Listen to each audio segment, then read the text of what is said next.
Ang kwentong ito ay hango sa totoong buhay. Karanasan ito ni Ugdol.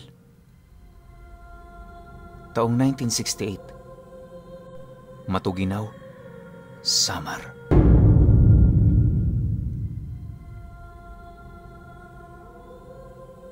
Itong mga panahong ito, kakalipat lang ng pamilya ni Ugdol sa bahay ng magulang ng kanyang asawa. Bale, napagkasunduan kasi nilang doon na muna manirahan, gawa ng yung bahay nila nawasak nung nagdaang bagyo. Magmula noong lumipat sila rito, hindi niya maiwasang manibago dahil napakalayo ng pamumuhay ng mga ito sa buhay na kanilang tinatamasa sa baryo. Kung hindi niyo kasi naitatanong, yung mga magulang ng asawa ni Ugdol nakatira noon sa isang liblib na lugar. Matagal na rin silang mag-asawa ng anak nito pero labis pa rin siyang nagtataka kung bakit doon naninirahan yung mga taong yon. Bukod sa wala doong magandang mapagkukunan ng hanap buhay, nagiging pahirap din para sa mga ito yung layo ng baryo na kanilang pinaglalakuan. Ilang beses na rin niyang kinausap ang kanilang ama na magtayo ng bahay malapit sa kanilang pinagtitirhan pero hindi yon sumang-ayon. Paulit-ulit nitong sinasabi sa kanya, magulo ang baryo kaya ayaw nila doong tumira. Dagdag pa nito na maraming mga traidor sa ganoong lugar kung kaya't mas mainam na magpakalayo-layo na lamang. Magmula nung marinig ni Ugdol ang sinabi ng ama ng kanyang asawa, minabuti naman niyang galangin ang desisyon nito. Para sa kanya, tama naman ang pasya nito, lalo pat tunay nga talagang hindi maiiwasan ang gulo sa mga ganoong lugar. Sa paglipas pa ng mga araw ng kanilang pananatili, doon na niya unti-unting nasasaksihan yung pamamaraan ng pamumuhay ng pamilya nila. Tuwing umaga, pumapanhik ng bundok ang mga nakatatandang kapatid ng asawa niya para kumuha ng mga pagkaing maaari nilang mapakinabangan. Ang ama naman nito, gumagawa ng mga patibong sa gubat, kalakip ang paglikha nito ng mga obra na kanila namang ibinibenta.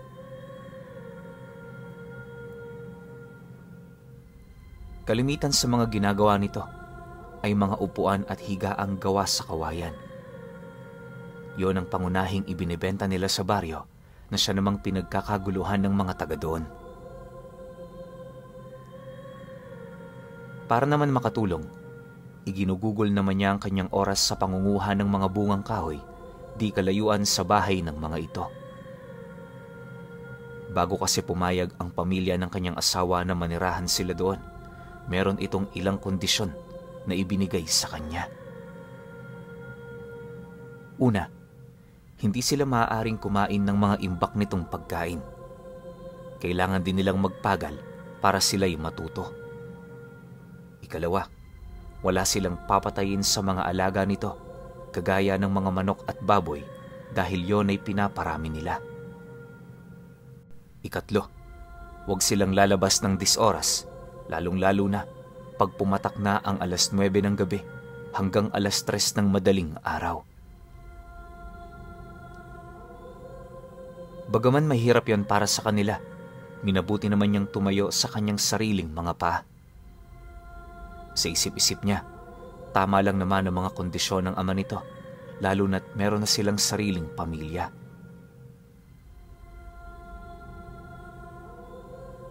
Para naman makatipid, agad naman siyang gumawa ng imbakan na maaari niyang paglagyan ng mga saging at iba pang mga bungang kahoy na makukuha niya sa daan. Kapag may libreng oras din siya, pumapanhik siya noon sa baryo para bumili ng mga tuyo sa kanyang mga kakilala. Ayon pa kay Ugdol na magmula noong nanirahan sila sa bahay nito, hindi niya maipagkakaila ang kanilang pagtitiis. Pakiramdam nga niya noon, itinuturing sila nitong mga ibang tao dahil lahat ng kanilang mga gamit at pagkain nakabukod sa mga ito. Dagdag pa ni Ugdol, Hindi niya maisip ang rason ng pamilya ng kanyang asawa kung bakit nila ginagawa ang ganoong bagay. Dahil sa pangyayaring yon, araw-araw pinipilit niyang bumalik sa baryo para gawin ang tahanan nila. Hindi naman siya noon pinipigilan ng kanyang asawa, gawa ng maging ito man. Nais na ring makalis sa lugar na yon sa lalong madaling panahon. Oh, Ugdol, bakit ayaw mo nang kumain? Sabi ko naman sa'yo, hindi mo magugustuhan ng pagkain dito eh. Kahit alokin namin kayo nito, alam ko namang hindi kayo nito kumakain. Kung ako sa'yo, huwag ka na lang magreklamo. Gawin mo na lang lahat ng makakaya mo para mabuhay ang asawa mo. Lumalaki na ang tiyan yan. Araw na lamang ang makapagsasabi sa mga mangyayari. Naghahanda na rin kami, kaya dapat kayo rin. Wika ng ama ng kanyang asawa. Matapos naman itong makapagsalita, dali-dali naman itong ipinakuha yung mga mangkok na naglalaman ng mga mababahong pagkain. Nang mailayo na yon sa kanyang harapan, kahit papaano, doon na siya nagkaroon ng pagkakataon na makalanghap ng sariwang hangin. Sa kanilang pag-uusap, unti-unti nang nauunawaan ni Ugdol ang rason ng pamilya nito. Subalit sa kabila ng lahat ng yon, hindi niya pa rin gaanong maisip kung bakit kumakain ito ng mga ganoong pagkain. Ayon sa kanya, na noong sinipat niya noon ang loob ng mangkok, wala siya doong ibang nakita maliban sa mga piraso ng karne na nakalublob sa itim na tubig. Wala din yung sahog na para bang pinakuluan lang ito. Hindi lang yon, kapansin-pansin din ang pagiging bulok ng karne na para bang ilang araw na yung itinago ng pamilya ng kanyang asawa. Sa isip-isip niya, kahit siguro baliw, hindi kakainin ng ganoong pagkain.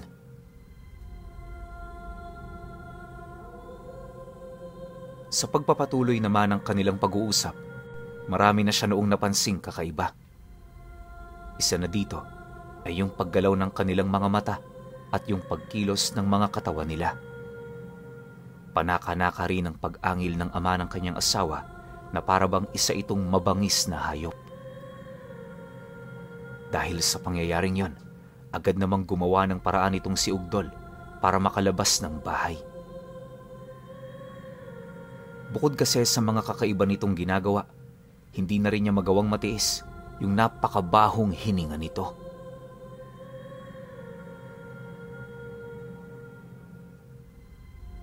Makalipas pa ang ilang minuto, nang mapagtanto naman ng ama nila na wala na siyang sasabihin, nagdesisyon na itong paalisin siya.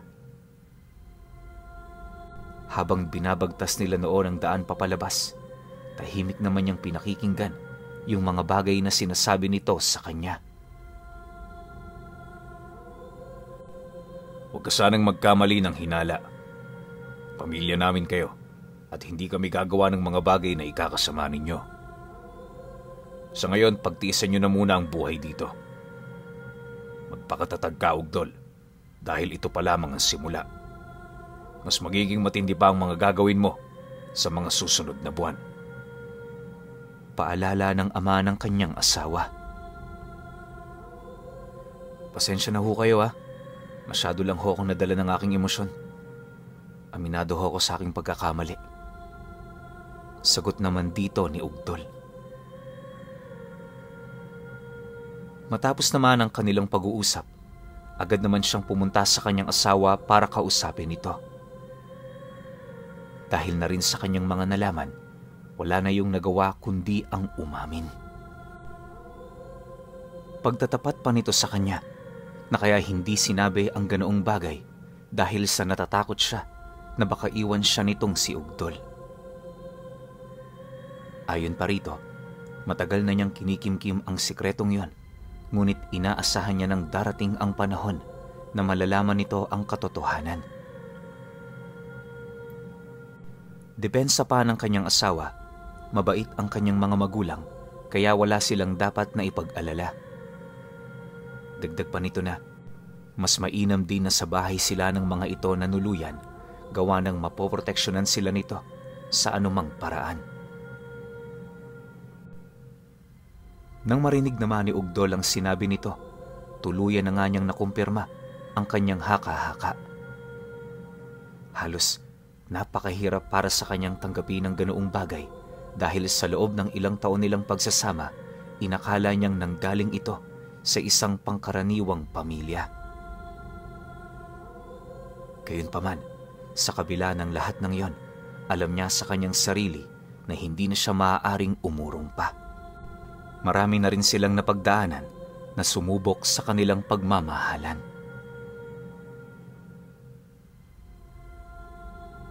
Sa paglipas pa ng mga araw, unti-unti nang napapansin ng ama ng kanyang asawa ang tila bang pagkaalangan niya. Tuwing nagkikita sila, agad naman siyang lumilihis ng landas na para bang ayaw niya yung makita. Dahil sa pangyayaring yon, hindi naman maipagkakaila ng ama nito ang nararamdaman nitong galit laban sa kanya. Isang gabi, habang nagpapahinga silang mag-asawa, bigla naman siya noong nagising nang makarinig siya ng pag-angil sa labas ng silid nila. May mga nararamdaman din siyang mabibigat na yapak na para bang may kung anong galang hayop ang nasa labas ng bahay. Makalipas pa ang ilang minuto niyang pagramdam, bigla naman siya noong napatahimik nang makarinig siya ng isang malakas na pagkalampag sa dingding. Dahil sa pangyayaring yon, agad naman niyang ginising ang kanyang asawa pero napakahimbing ng tulog nito. Sa isang iglap, binalot ng takot itong si Ugdol na halos dumating na roon sa puntong hindi na niya magawa pang maramdaman yung kanyang dalawang paa. Maya-maya pa, halos kumalas naman ang kanyang kaluluwa sa katawan niya nang marinig niyang magwika ang nilalang na yon sa kanya ng, "Tol, lumabas ka. Meron tayong pag-uusapan. Huwag ka mag-alala. Hindi kita gagalawin. Di ba ito naman ang gusto mo? Ang makita ang anyo namin." Nang marinig naman niya ang sinabi nito, halos hindi naman siya noon makasagot dahil sa labis na takot.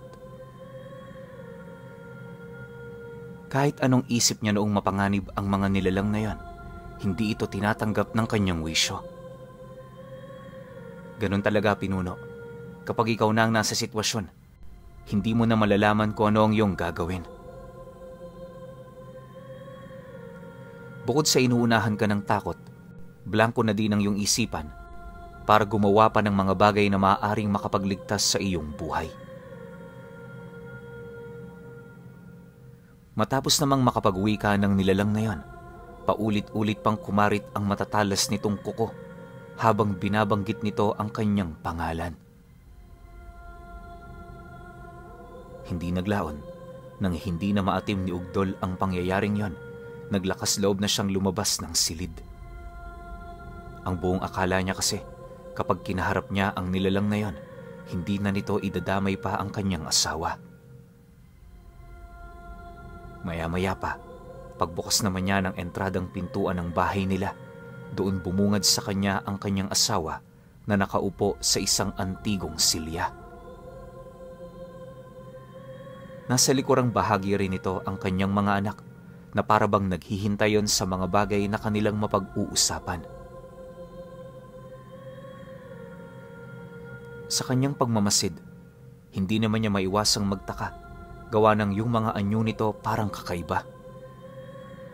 Bukod sa may mga mahaba yung balahibo sa katawan, nanlilisik din ang mga namumulang mata nito habang nagkikiskisan ang kanilang mga pangil. Napaka-agresibo rin ng mga nilalang na yon na parang konting galaw lang, nakahanda na yung siya ay sunggaban. Sa pag-upo naman ni Ugdol sa harapan ng ama ng kanyang asawa, hindi naman niya maiwasang mapansin yung panginginig ng mga binti niya. Kahit ilang beses pa man niya yung pigilan, sadyang hindi yun sapat para mapatigil ito. Ilang minuto pa ang lumipas. Habang nag-uusap sila, doon niya napag-alaman na ang pamilya pala ng kanyang asawa ay pamilya ng mga sinumnan. Alam ko, ngayon niyo palang narinig ang tungkol sa lahi na ito. Ayon kay Ugdol Pinuno, na ang mga sinumnan, para silang maihahawig niyo sa mga gabunan. Yun nga lang, hindi sila kumakain ng karne ng tao. Sa halip, ang kinakain nila, karne mismo ng mga katulad nilang aswang. Kalimitan din sa kanilang mga pagkain ay kulay itim at nangangalingasaw na. Yun din ang dahilan kung bakit yung amoy nila mas masahol pa sa nabubulok na bangkay. Tuso at traidor din ang mga nilalang na yan. Pero marunong itong kumilala ng kanilang mga kadugo. Hindi rin pasa-pasa sa kanilang dugo yung kanilang pagiging sinumnan. Sa halip, nag-uumpisa ito sa isang ritual. Kinakailangan bukal sa loob ng kanilang pamilya ang pagtanggap nang sa gayoy magkaroon ito ng bisa. Sa estado naman ng asawa ni Ugdol, hindi ito tumatanggap ng pagiging sinumnan dahil sa kanya. Yun din ang dahilan kung bakit hanggang sa nagdalang tao ito na natili itong pangkaraniwan. Gayunpaman, kahit mangmang silang mag-asawa, nakakasiguro naman silang hindi sila pababayaan ng mga nilalang na yon. Sa pagpapatuloy naman ng kanilang pag-uusap, maraming ipinagtapat ang ama nito sa kanya. Kabilang na sa mga bagay na inilahad nito ay yung sumpang nagmumula sa kanilang mga kamay. Ayon sa ama ng kanyang asawa, anuman ang mahawakang bagay ng mga kamay nito, paniguradong magkakaroon nyo ng lason. Kapag kinain din nyo ng pangkaraniwang tao, swerte na lamang kung abutin pa yon ng 3 araw sa mundo. Dagdag pa nito na, gustong gusto sila nitong tulungan pero wala yung magagawa. Naniniwala kasi ang mga sinumnan, labas sila sa lahat ng problema ng mga ordinaryong tao. Ang tanging maitutulong nila rito ay sa pamamagitan ng proteksyon. Pasensya ka na, Ugdol. Alam mo, itong mga bayaw mo, gustong-gusto nang tumulong sa inyo. Ako lang ang bumipigil dahil alam kong hindi ito maaari. Pero kung gusto nyo talagang makatulong kami, kailangan nyong maging kaisa namin. Tatanungin kita, kaya mo bang isakripisyo ang iyong pagiging tao? Seryosong wika ng ama ng asawa niya. Nang marinig naman ni Ugdol ang sinabi nito, halos hindi naman siya makasagot, dala ng kanyang matinding takot. Hindi naglaon, nang magkaroon na siya ng lakas ng loob para magsalita, harapan naman siyang sumagot dito ng, "Pasensya na kayo, tay, pero ayokong isuko yung pagiging tao namin. Tao kaming nabuhay sa mundo. Tao din kaming mamamatay." Dahil sa kanyang sinabi, ngumisilang naman ang ama nito na para bang labis-labis yung nagagalak sa katatagan ng kanyang paninindigan.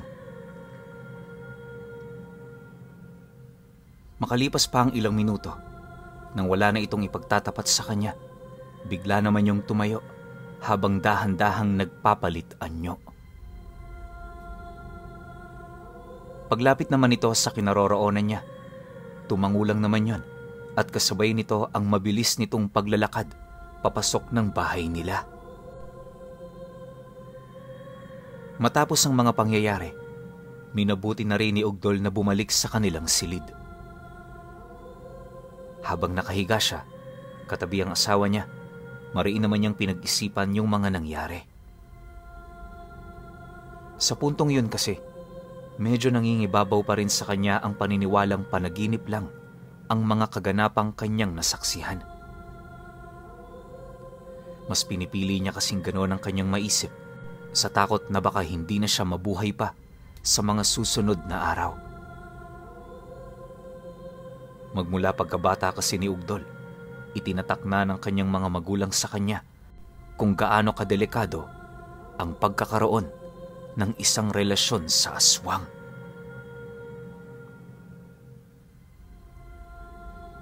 Sa pagsapit ng sumunod na araw, habang nangunguha siya ng mga ligaw na kamote sa paanan ng bundok, bahagya naman siya noong napatigil nang may masipat siyang isang matandang naglalakad papalapit sa kinaroroonan niya. Pagharap nilang dalawa, napansin naman niya ang pasan-pasan nitong sako na animoy merong hayop na gumagalaw sa loob. Matapos naman niya itong masipat, minabuti naman niyang ipagpatuloy ang kanyang ginagawa dahil ang buong akala niya daraan lang yon sa kanyang tabi. Ngunit paglapit naman sa kanya ng matanda, sa hindi malamang dahilan, bigla siya nitong sinunggaban. Pagramdam naman ni Ugdol na bumaon ang mga ngipin nito sa kanyang balikat, buong puwersa naman niya yung hinawakan sa ulo habang patuloy na sumisigaw. Maya-maya pa, nung makawala na siya, agad naman siyang kumaripas ng takbo habang tinatawag yung pamilya ng asawa niya. Kahit alam niya noong hindi yun ang daanan pabalik sa kanila, walang pagdadalawang isip naman niya yung tinahak sa paniniwalang yun lamang ang paraan para makalayo sa matanda. Kalahating oras pa ang lumipas, pinipilit pa rin niyang tumakbo, gawa ng ramdam na ramdam niya na nasa likod niya lang ito. Maya-maya pa, paglabas naman niya sa kakahuyan, agad naman siyang lumapit sa mga magsasaka na kasalukuyang gumagapas sa isang palayang hindi naman gaanong kalaparan. Pagkarinig naman ng mga ito sa kanyang sigaw, nagmamadali naman yung lumapit sa kanya habang paulit-ulit siyang tinatanong ukol sa mga nangyayari. Dahil dito, agad namang itinuro ni Ugdol ang matandang sumusunod sa kanya, pero sa kasamaang palad, hindi na nila yon nakita pa. Ayon sa mga tumulong sa kanya, wala namang sumusunod noong napansin siya ng mga ito. Dagdag pa ng mga tuna, anuman ang kanyang nakita, paniguradong kagagawan yon ng kanyang malikot na imahinasyon. Sa kasagsagan ng pakikipag-usap sa kanya ng mga magsasaka, minabuti naman niyang manahimik gawa ng pansin na pansin niya sa pagmumukha ng mga ito ang tila bang pagdududa. Hindi naman niya mawari noon pero may kutob siyang pinag-iisipan siyang baliw ng mga panauhing yon. Nang mapagtanto naman ito ni Ugdol, tahimik naman siyang umalis sa palayan para humanap na ng daan papauwi. Habang binabagtas niya noon ang daan, maigi naman niyang pinakikiramdaman ng buong paligid. Bawat kaluskos at ingay, mariin niya yung pinagmamasdan sa takot na baka nakabuntot na pala sa kanya ang matanda. Awa naman ng Diyos, nakarating siya ng ligtas sa pamamahay ng pamilya ng kanyang asawa. Pagpasok naman niya sa pamamahay nito, agad naman siyang sinalubong ng kanyang mga bayaw, gawa ng ang unang napansin nito sa kanya ay yung napakarami niyang galos sa katawan. Punit-punit din noon ang kanyang damit dahil sa ginawa niyang panunuot sa mga masusukal na baging. Paglapit naman ito sa kinaroroonan niya, dali-dali naman siya nitong inalalayan papaloob ng bahay. Napansin kasi noon ng kanyang mga bayaw yung namamaga niyang sugat sa may bandang balikat. Hindi naglaon nang malaman naman yon ng tatay ng asawa niya. Agad naman siya nitong nilapatan ng paunang lunas habang nagwiwikas sa kanya ng, "Sinong may gawa nito? Hindi ito galing sa isang mabangis na hayop, Ugdol. Aswang ang nakaharap mo. Sino yun? Nakilala mo ba?" Nang marinig naman ni Ugdol ang sinabi nito, nang hihina naman niyang isinalaysay ang mga nangyari. Ibinahagi rin niya ang wangis ng matanda na siya namang mariing tinandaan ng pamilya ng asawa niya. Pagkaraan pa ng ilang minuto, matapos ang kanilang pag-uusap, inabisuhan siya nitong manatili sa kanilang pamamahay at wag nang lumabas. Dagdag pa nito na wag din siyang matulog dahil mamayang gabi magdadala yon ng iilang mga nilalang para ipakita sa kanya. Inaasahan kasi ng ama ng kanyang asawa, hindi pa nakakalayo ang nilalang na yon sa lugar nila. Mariin din itong inilahad sa kanya na ang mga ganoong pangyayari ang mga uri ng kasalanang hindi nila pinapalagpas. Dahil sa sinabi nito, tumangulang naman itong si Ugdol, hudyat ng kanyang pagsang-ayon. Maya-maya pa, nang mailagay na ng kanyang asawa ang mga paunang lunas na ipinakuha nito, agad naman yung lumabas ng kanilang tahanan para magbantay. Halos buong maghapon yung nanatili sa labas at sa pagsapit ng takip silim, bigla na lamang nilang naramdaman ang paglayo ng presensya nito. Kaya yun napansin nila Ugdol ay dahil sa biglaang paggaan ng hangin sa buong paligid. Minsan lang yung mangyari sa lugar na yon, lalo pat madalang lamang kung umalis ng sabay-sabay yung pamilya ng asawa niya. Maya-maya pa, nang mapagtanto naman nilang nag-iisa na lamang sila sa lugar, agad naman nilang isinarado ang lahat ng bintana at pinto. Pumasok na rin noon sa kanilang silid yung asawa niya, habang siya naman ipinagpatuloy ang pagbabantay sa may bandang sala.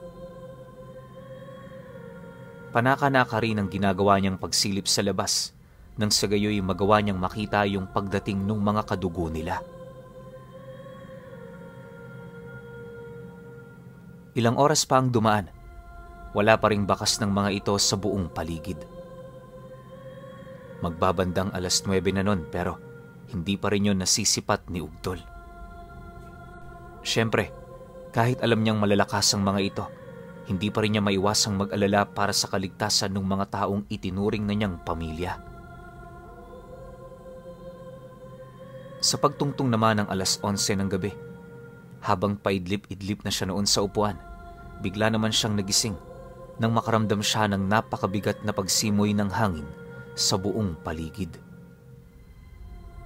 Pagsilay niya sa labas ng bahay, laking gulat na lamang niya nang tumambad sa kanya ang mga asong naglilibot sa bakuran nila na halos kasing taas ng mga kabayong nasa hustong gulang na. Nanlilisik din ang mapupula nitong mga mata at agaw pansin yung mga gapunyal na haba ng mga pangil nito. Tayong-tayo rin ang malaabo nitong buhok at halos bumabao naman sa lupa yung mga kuko nitong sintalas ng kutsilyo. Sa pagpapatuloy naman ng kanyang pagmamasid, napansin naman ni Ugdol na hindi nila kalaban yung mga nilalang na yon. Maaaring kaya ito naglilibot ay dahil sa utos ng ama ng kanyang asawa na bantayan sila.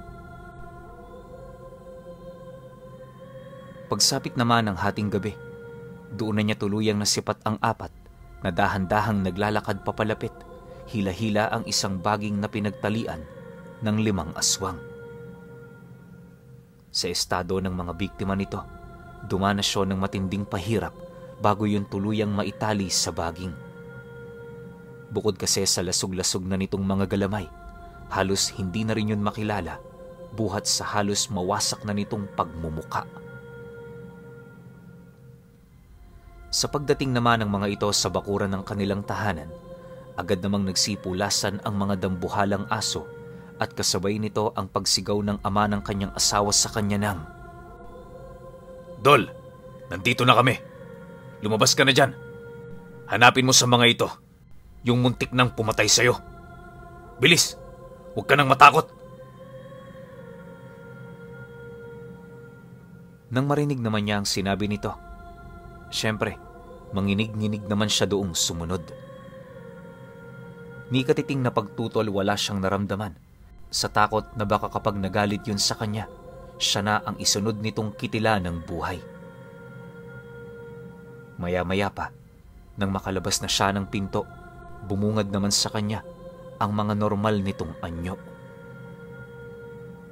Bagaman ordinaryo ang mga wangis nito, hindi pa rin maipagkakaila na aswang ang mga panauhing yon. Sapat na kasing basehan para sa kanya yung mga namumula nitong mga mata na hindi nito kayang itago sa likod ng liwanag ng buwan. Sa paglapit naman niya sa mga ito, maigi naman niyang pinagmasdan ang huli ng kanyang pamilya. At nung marating na niya ang kinaroroonan ng ika-4 nitong biktima, doon na niya nasipat yung mukha ng matandang dumaan sa kakahuyan kung saan siya nangunguha ng kanilang makakain.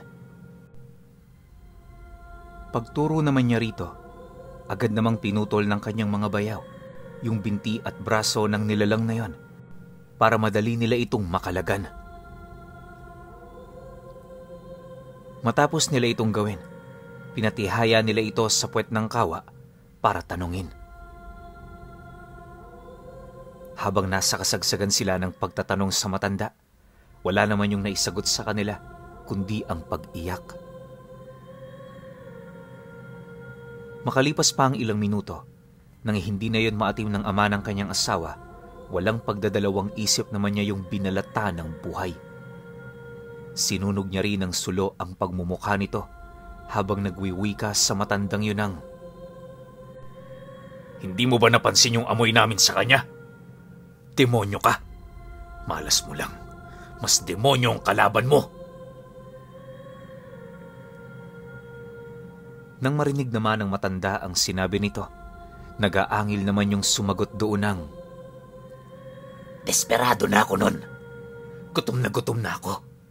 Pasensya na ho kayo. Hindi ko sinasadyang biktimahin ang isa sa mga kauri ninyo."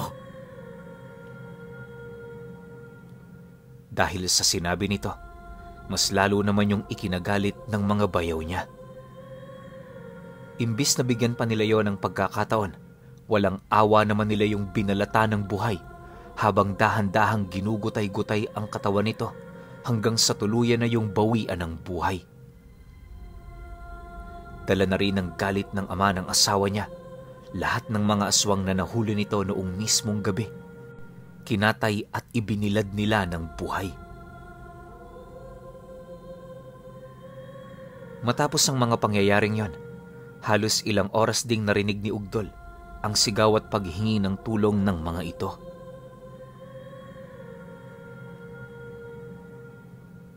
Kinabukasan pagising niya, nadatnan niya ang mga kapatid ng kanyang asawa na kasalukuyang niluluto yung karneng nalikom nila. Hindi naman niya yun gaanong pinansin dahil sa nakakasuka yung amoy nito. Ni paglapit nga sa kusina, hindi na rin niya sinubukan dahil sa labas pa lang, umaalingasaw na ang baho. Habang nagpapahinga siya sa labas ng bakuran, kasama ang kanyang asawa, agad namang dumating yung ama nito para kausapin siya. Hindi na kasi yun mapakali, gawa ng wala itong kaide-ideya kung tumalabas sa kanya yung lunas na inilahad nito sa kanyang asawa. "Ugdol, magpatingin ka kaya sa albularyo para makasiguro tayo. Huwag kang mag-alala. Sasamahan naman kita. Tsaka may kilala naman akong albularyo malapit sa sentro. Hihingi tayo doon ng tulong." Wika nito. "Pwede naman ho tayo, Gato. Kailan ho tayo pupunta?" Sagot naman niya. Dahil sa kanyang sinabi, agad naman siya nitong inabisuhan na maghanda.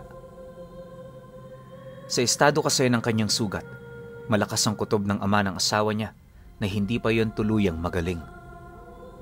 May posibilidad ding patuloy pa doong kumakalat ang lason, kaya mas mainam na patingnan nila ito.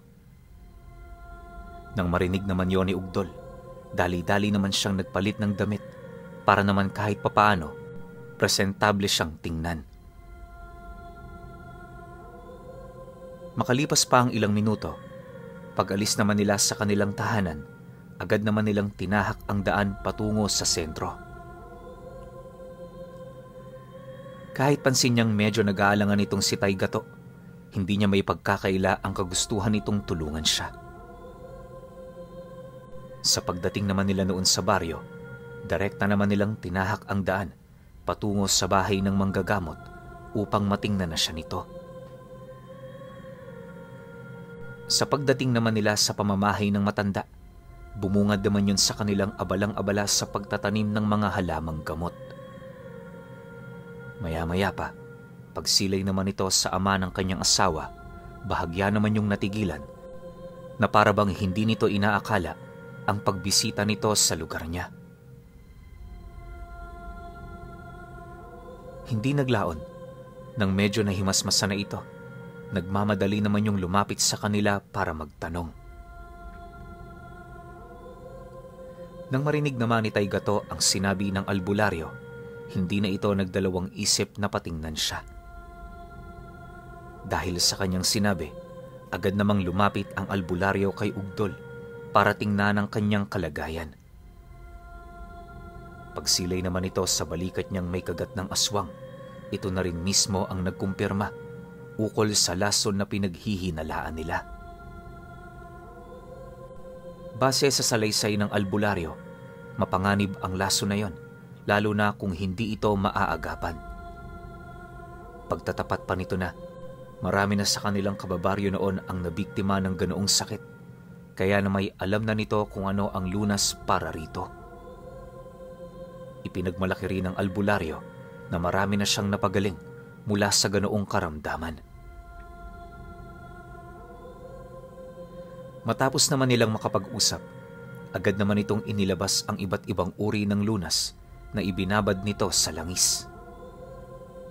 Bago din yon ipahid sa kanyang balikat, inusalan pa yon ng albularyo upang masigurong umepekto ang bisa nito. Subalit, nang mailapat na nito sa kanyang katawan ang lahat ng lunas na yon, doon na ito nag-umpisang magtaka, gawa ng hindi pa rin nawawala yung pamamaga sa kanyang balat. Noong una, inakala ng albularyo na may nakaligtaan lamang siya. Pero matapos nitong ulitin ang proseso, ganun pa rin naman ang nangyari. Nang mapansin naman yun ni Taygato, walang pagdadalawang isip naman itong kinagat ang kanyang balikat, sabay sipsip ng lason na nakaimbak sa loob ng kalamnan niya. Sa maniwala kayo o hindi, habang pinagmamasdan niyo ni Ugdol, gulat na gulat naman siya, gawa ng wala siyang nararamdamang kahit katiting na sakit. Yung tipong kapag pumikit siya, aakalain niyang wala man lang nakalapat na pangil sa kalamnan niya. Nang maubos na ng ama ng kanyang asawa ang lahat ng lason, agad naman itong idunura sa sahig ang napakaitim niyang dugo na sobrang lansa. Parang bulok din ang amoy nito na parabang nanggaling yon sa bangkay ng patay. Matapos ang mga pangyayaring yon, laking gulat na lamang nila nang masipat nila ang kanyang sugat na bumalik na sa pagkasariwa. Yun na rin ang naging pagkakataon ng albularyo para gamutin ito ng lahat ng lunas na meron siya.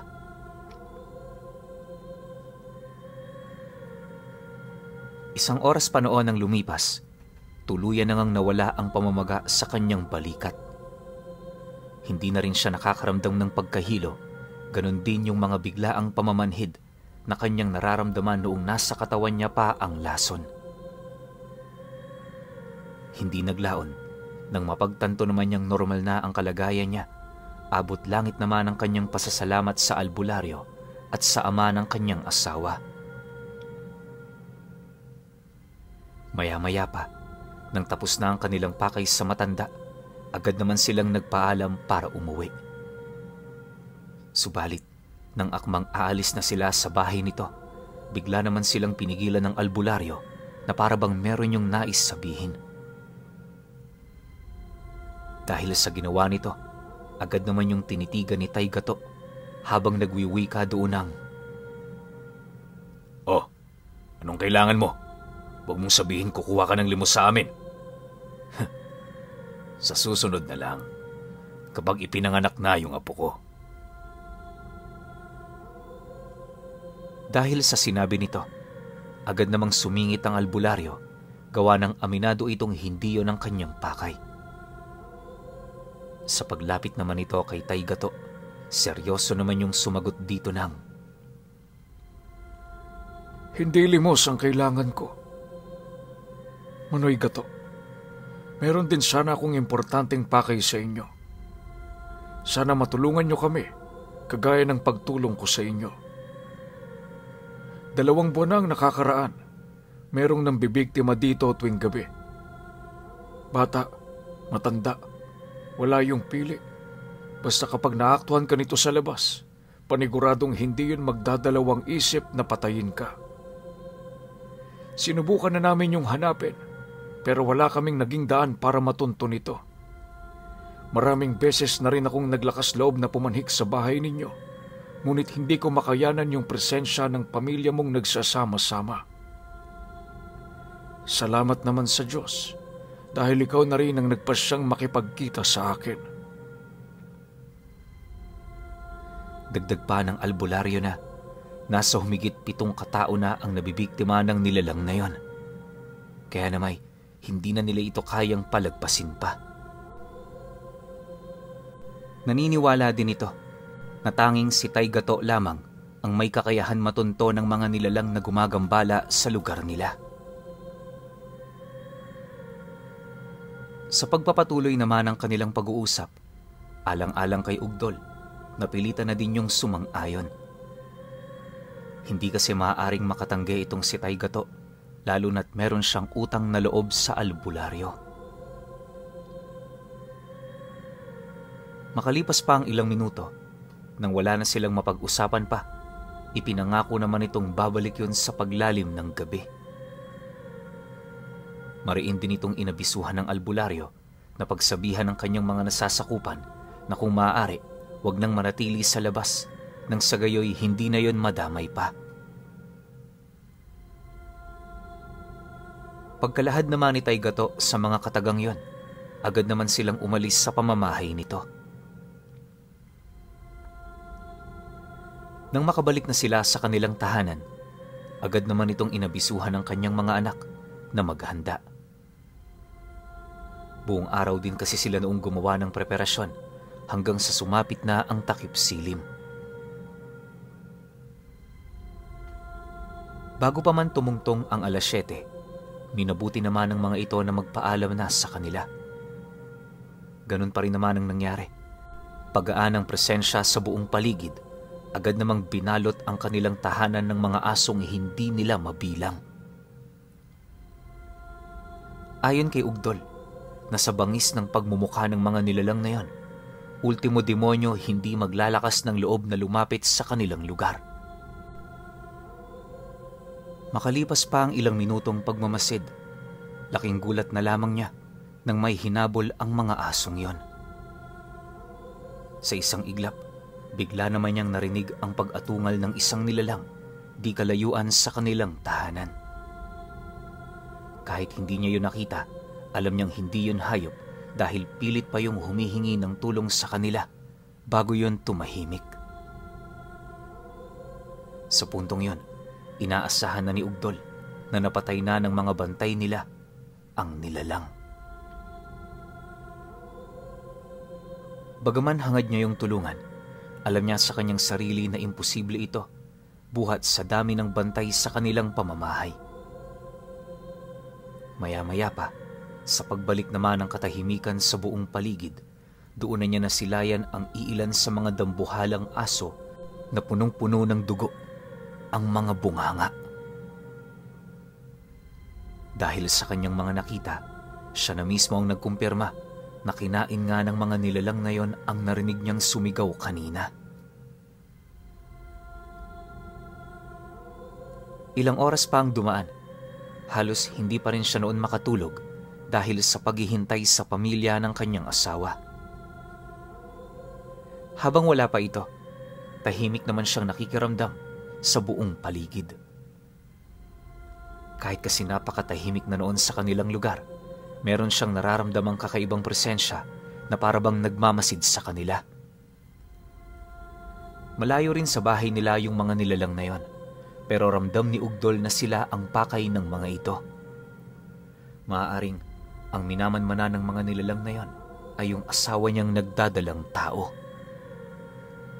Gayunpaman, sa kabila ng lahat ng yon, nananatili pa rin siyang hindi nagpapasindak sa mga nilalang. Alam niya kasi noon sa kanyang sarili, nasa likod niya ang buong pamilya nito, anuman ang mangyari. Ilang minuto bago sumapit ang hating gabi, kagaya ng inaasahan, dumating na nga ang pamilya ng kanyang asawa. Nang marinig naman ni Ugdol ang pag-uusap ng mga ito, dali-dali naman siyang lumabas para yon ay salubungin. Kahit papaano, hindi na rin siya noon natatakot na makipag-usap sa mga nilalang na yan, gawa ng alam niyang hindi naman yun kalaban. Sa pagsilay naman niya kay Taygato, agad naman siya nitong kinawayan. Maya-maya pa, nang magkaharap na sila, walang pagdadalawang isip namang inilahad ni Ugdol yung nilalang na nilapa ng mga aso nitong bantay. Matapos naman yung marinig ng ama ng kanyang asawa, napangiti lang naman ito habang sumasagot sa kanya ng, Dapat lang yun sa kanila. Yang mga yan kasi walang kadala-dala. Kahit alam nilang hindi nila kaya, sa ngalan ng sanggol, magpupumilit pa rin sila. Alam mo, Ugdol, marami pang mga aswang ang umaligid dito sa pamamahay natin. Pero huwag kayong mag-alala, dahil sa lahat ng bahay na naririto sa ating lugar, sa atin ang pinakaligtas sa lahat. Nang marinig naman niya ang sinabi nito, kahit papaano napanatag naman siya. Inaasahan naman niya ang bagay na yon, pero syempre, masarap pa rin yung marinig kapag nagmumula sa padre de pamilya ng mga sinumnan. Matapos ang kanilang pag-uusap, bahagya namang nabaling ang kanyang atensyon sa mga nilalang na nadakip ng mga ito. Pagsilay naman niya sa baging na daladala ng kanyang bayaw, doon bumungad sa kanya ang isang lalaking hubot-hubad kasama yung isang matandang bruha. Habang pinagmamasdan naman niya ito, agad naman niyang napansin na patay na yung matanda. Bukod kasi sa hindi na yun gumagalaw, laslas na rin ang puwak nito, indikasyon na wala na yung buhay. Maya-maya pa, pagbaling naman niya sa ama ng kanyang asawa, nasipat naman niya yung dahan-dahan ng lumalapit sa mga biktima nito. Nang akmang sisigaw pa yung lalaking nahuli nila, agad naman niya yung pinugutan ng ulo, sabay tapo nito sa mga alaga nitong aso. Matapos naman niya yung gawin, agad naman niyang inabisuhan si Ugdol na pumasok na sa loob. Dagdag pa nito na kung gusto niyang manood, mas mainam na sumilip na lamang siya nang sa gayoy hindi na siya matunugan ng mga kalaban nila. Dahil sa sinabi nito, dali-dali naman siyang pumasok sa loob at mula roon nakita niya kung papaano ihiwalay ni Taygato yung buto sa laman ng biktima nito. Habang abala rin yun sa kanyang ginagawa, ang asawa at mga anak naman ito nakikipaglaro sa mga dambuhalang aso nilang alaga. Alam niyo, Pinuno, dahil sa mga nasaksihang kaganapan ni Ugdol, doon niya napatunayan kung gaano kalakas ang kapangyarihan ng mga sinumnan. Pagtatapat pa niya na, mula una hanggang sa pang-anim nilang anak, hindi yun nagambala ng mga aswang at iba pang uri ng mga nilalang. Kahit papaano rin, labis-labis ang kanyang pasasalamat sa pamilya ng kanyang asawa dahil kahit tao lang sila, hindi sila nito pinagtatangkaang patayin. At dahil sa ganun nilang pag-uugali, doon napatunayan ni Ugdol na tunay ang palabra de honor ng mga sinumnan.